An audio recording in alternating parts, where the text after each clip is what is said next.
ललकी चुनरिया में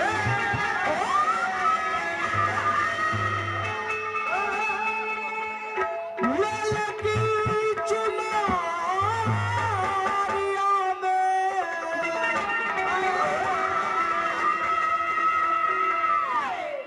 आरे पवन गुणवा पवलू सात बहिना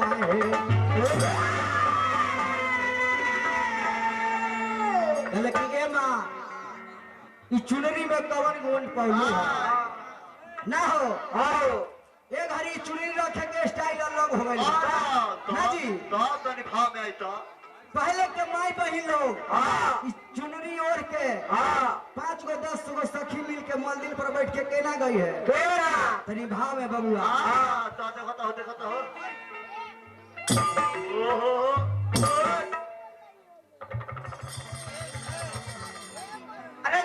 मच वाली मौसी ये मुझसे मौसा कह दे तारा तक कितना दिख लगल पहले के माई बहन लोग बैठ के केना गई है आतना सुंदर केकर मेहरारू हो अरे बड़े मोट मेहरारू हो कि झुलुआ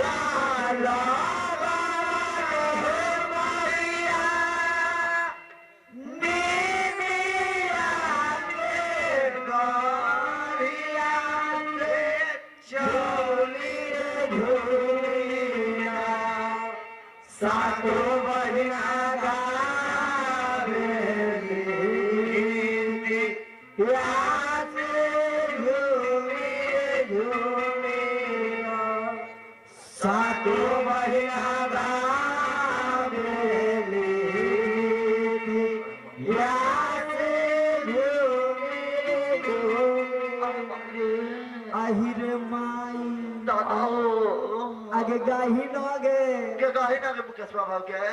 आगे गाही न के कि हमरा नाम है छके आगे गाही न के तरक बाबा के गाही न के मेस बाबा गाही ना अरे झूलता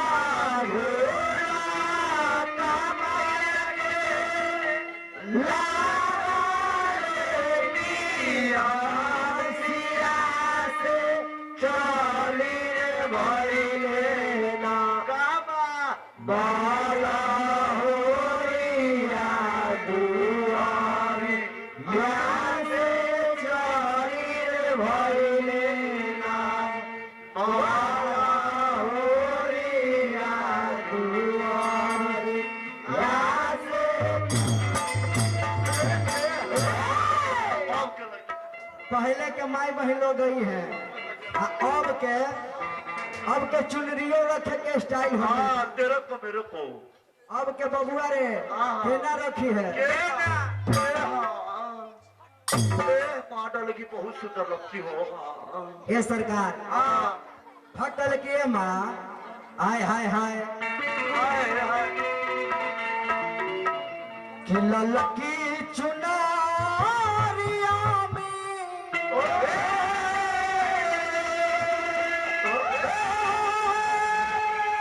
ललकी चुनरिया में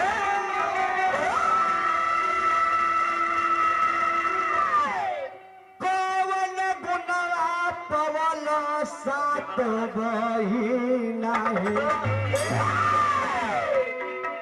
अरे ताहे चुनरी गइलू लो सात बहिना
ए बा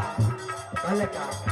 निमिया के पछिया में कवन गुलाब फूलो सातो बहना है निमिया के पछिया में कवन गुलाब फूलो सातो बहना है निमिया के पछिया में कवन गुलाब फूलो सातो बहना दुनिया के पछिया में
हमारे टाइम हो गया। डांसर साहब जी आने का प्रयास हाँ, रीना कुमारी जल्दी से जल्दी आए। हमने के दिलीप मुखिया जी के तरफ से बहुत रुपए के पुरस्कार भगवान से शुभकामना रही। ए बाबू लास्ट लाइन में चलेगा